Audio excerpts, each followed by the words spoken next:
यहाँ सड़क वो रहेंगे।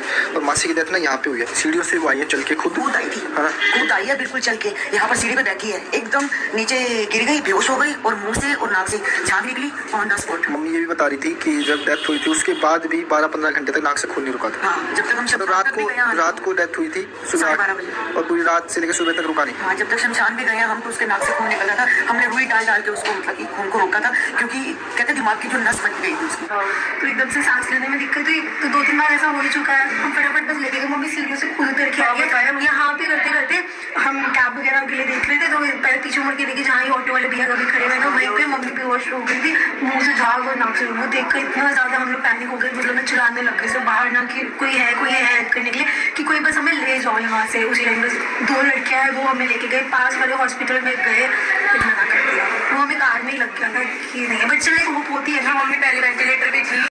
लोगों द्वारा ट्रॉल होने के बाद कृतिका मलिक और उनके हस्बैंड अरमान मलिक पहुंचे हैं हेमा आंटी के घर। जी हां, कृतिका की मौसी हेमा के घर पहुंचे। वहां पे कृतिका की माँ, पापा और उनकी जो कजिन बहन पूजा यानी हेमा आंटी की बेटी पूजा भी वहां पे मौजूद थी। ऐसे लग रहा था कि वो उनसे ज़बरदस्ती बुलवा रहे हैं, क्योंकि वहां पे जो गए थे शायद उन्होंने वो वाली वीडियो शूट नहीं की, क्योंकि लोग बहुत ज़्यादा होंगे उनके घर में। मगर बाहर आने के बाद सीढ़ियों से नीचे एकदम जो बाहर जाते हैं वहां पे खड़े रहकर अरमान मलिक ने वीडियो बनवाई और सामने सास को खड़ा किया था, यानी कि कृतिका की माँ खड़ी थी और पीछे जो है कृतिका के पापा खड़े थे और ये पूछ रहे थे और बोल रहे थे।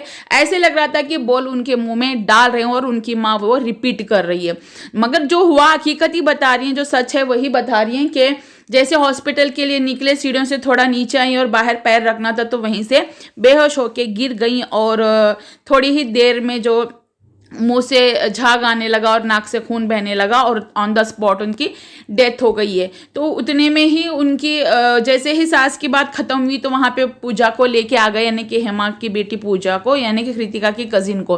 तो कृतिका की कजिन भी वहाँ पे बोलने लगी। हम जैसे उनको बोला होगा कि भाई हम जा रहे हैं, हम लोगों को लोग ट्रोल कर रहे हैं, तो थोड़ा सा बता दे ताकि हम ये वीडियो डालें और हमारी सफाई लोगों तक पहुँच जाएगी। तो ये होता है ना कि सफाई अभियान की तरह ये लग रहा है। तो उसके बाद में वहाँ पे पूजा ने भी वो बात बोली है कि मम्मी ने मुझे बुलाया था, तो उनके ऐसा सर में पहले से दर्द होता रहता है, तो उस दिन सांस लेने में दिक्कत हो रही थी, मैं हॉस्पिटल भी जाके आई। मगर एक गलती हेमा की बेटी ने ये कर दी है पूजा ने कि उनको सीधा हॉस्पिटल लेके जाके उनका चेकअप करवाना था, सर में क्यों दर्द हो रहा है, एक बार CT स्कैन तो करवा लेते, एक बार उनको हार्ट की प्रॉब्लम है पहले से जानती थी बेटी, तो एक बार हार्ट का भी वहाँ पे चेकअप करवा लेते, क्योंकि कभी भी कुछ भी हो सकता है। मगर नस फटना जो होता है वो दिमाग की नस फटे या नाक से नस फट के खून बहने लगे तो वो ब्लड प्रेशर हाई हो जाता है, तो दिमाग की नस फटती है और नाक की नस फटती है। ठीक है, दिमाग की नस फट गई ये इनका अंदाज़ा है, मगर वो नाक की एक बारीक नस होती है वो फट जाती है, तो वहाँ से भी बहुत ज़्यादा खून बहने लगता है। वो ब्लड प्रेशर हाई होने की वजह से होता है। मेरे पापा का भी 2 बार सेम इंसिडेंस हो चुका है। थोड़ा थोड़ा आता था उनको, तो वो कहते थे कि नहीं मतलब ऐसे वो ईंट सुखा दो, मिट्टी सुंगा दो, चली जाती है। वो घर के नुस्खे जो है पुराने वो करते थे। बट एक दिन बहुत ज़्यादा ही होने लग गया, रुमाल भीगने लग गए, शर्ट पूरा मतलब खून होने लग गया। तो मेरी मम्मी ने रात के 12 बजे मुझे कॉल किया, तो मैं फ़ौरन चले गए, मेरे हस्बैंड और मैं। तो तब रात को हम इमरजेंसी में लेके गए। फिर वहाँ पे उनका चेकअप वगैरह हुआ तो पता चला कि BP बहुत ज़्यादा है, तो BP को कंट्रोल करने के लिए उनको 2 दिन तक हॉस्पिटलाइज करना पड़ा। फिर वहाँ पे खून को रोकने की भी कोशिश की गई और उसके बाद वो हार्ट के टैबलेट्स खाते हैं मेरे पापा, तो ये भी खाती होंगी हेमा आंटी। तो उसकी वजह से जो है एकोस्प्रिन लेने की वजह से खून ऑटोमेटिक पतला हो जाता है, तो वो बहने लग जाता है। कोई थोड़ा सा कट भी लग जाए तो कंटिन्यू खून बहते रहता है। तो सेम उनका भी वही हाल हुआ था। तो पहले अगर वो चेकअप करवा लेते, ब्लड प्रेशर चेकअप करवा लेते या हार्ट की कोई प्रॉब्लम है तो वो चेकअप करवा लेते, तो मे बी आज वो होती। तो हम ये कह सकते हैं कि मे बी आज वो होती या बच जाती, मगर जाने वाला जिस टाइम जाना है वो किसी भी बहाने से चला जाता है। कोई भी मौत को रोक नहीं सकता है कि हम लाख कोशिश कर ले भाई, हम पानी के अंदर छुप जाएं, हम किसी के पेड़ के अंदर जाके छुप जाएं, हम किसी कमरे के अंदर जाके छुप जाएं, तो भी मौत कहीं ना कहीं से आएगी, हम मौत से बच नहीं सकते।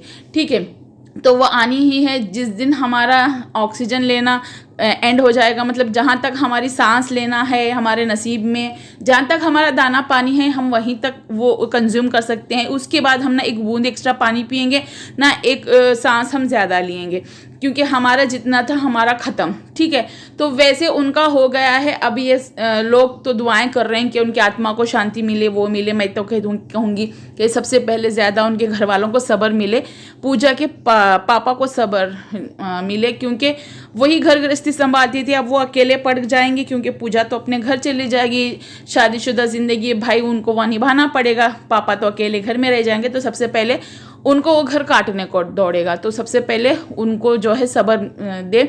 वैसे तो कल की वीडियो में तो कृतिका रो ही रही थी वीडियो कॉल पे।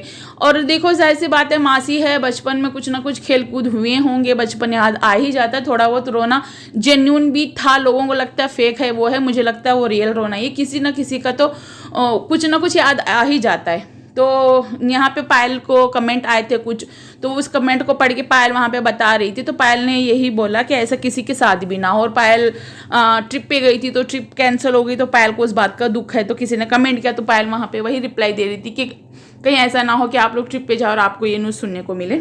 तो अल्लाह ना करे कि किसी को भी ऐसी न्यूज़ सुनने को मिले जो पायल और अरमान मलिक को सुनने को मिले। ऐसा हरगिज़ भी ना हो। अगर ट्रिप पे कोई जाएगा भी ना तो खुशी खुशी जाए, खुशी खुशी सही सलामत घर लौट आए। तो किसी को ऐसा रिप्लाई नहीं देना चाहिए। पायल मलिक, आपको भी समझना चाहिए। ओके ठीक है, आपको किसी ने कमेंट किया है तो उस कमेंट को पढ़ के आप कंटेंट बना के मतलब ये मत लेना, उनको रिप्लाई बददुआ मत देना, क्योंकि कमेंट में आप रिप्लाई नहीं कर पाओगे। लिखोगे तो फिर वो कमेंट का स्क्रीनशॉट लेके फिर सारे जो है रिएक्शन चैनल वाले आप पे वीडियो बनाएंगे। तो आपने एक अच्छा आइडिया ढूंढ लिया कि भाई चलो इनके कमेंट पढ़ लेंगे तो नाइसली उनको हम रिप्लाई में बददुआ देंगे। तो प्लीज़ ऐसा आप किसी को मत बददुआ देना कि ऐसा किसी के साथ भी ना हो। तो आप एक अच्छे वे में समझा सकते हो, क्योंकि वो भले हेटर हो, आपके चाहने वाले हो, आपकी वीडियो तो ज़रूर देखते हैं, उनके ज़रिए से आपका काम भी बनता है, कुछ इनकम भी होती है। तो नाइसली तरीके से उनको जवाब भी आप दे सकते हो कि बहन ऐसा मत बोलो, हम गए थे ट्रिप पे, मुझे वापस आने का कोई ऐसा मलाल नहीं है, कोई मुझे वो दुख नहीं है, मुझे मासी के जाने का दुख है। आप प्लीज़ मेरे बारे में गलत मत समझना। आप अच्छे तरीके से भी उस बात का जवाब दे सकते थे, बट आपको पता नहीं, बार बार हेट कमेंट्स आते हैं तो समझ में आता है कि इंसान का दिमाग ख़राब हो जाता है। तो इग्नोर करके भी चलो ना, क्यों उतना दिमाग पे लेना है ना। तो गाइस मैंने जो मुझे समझ आया मैं अपनी वीडियो में बोल दिया है। कि आप लोगों को क्या लगता है कि क्या सच में ये कृतिका मलिक जो है अपना इमेज क्लियर करने के लिए, जो इमेज खराब हो गई है कि मासी मर गई, तो एक स्टोरी तक नहीं डाली, मगर कल उन्होंने स्टोरी डाल दी थी तो जैद को उन्होंने गोद में उठा के खड़ी थी हेमा मासी, तो वो वाली वीडियो उन्होंने फ़ोटो डाल के वो शेयर की है। और कल रात में वो गई थी, शायद कल रात को वीडियो अपलोड की है वो, जो कि परसों शायद वो गई थी, कल उन्होंने वो वीडियो डाली थी। तो आप लोगों की क्या राय है कमेंट बॉक्स में ज़रूर बताना। मिलते हैं नेक्स्ट वीडियो में, बाय बाय, टेक केयर।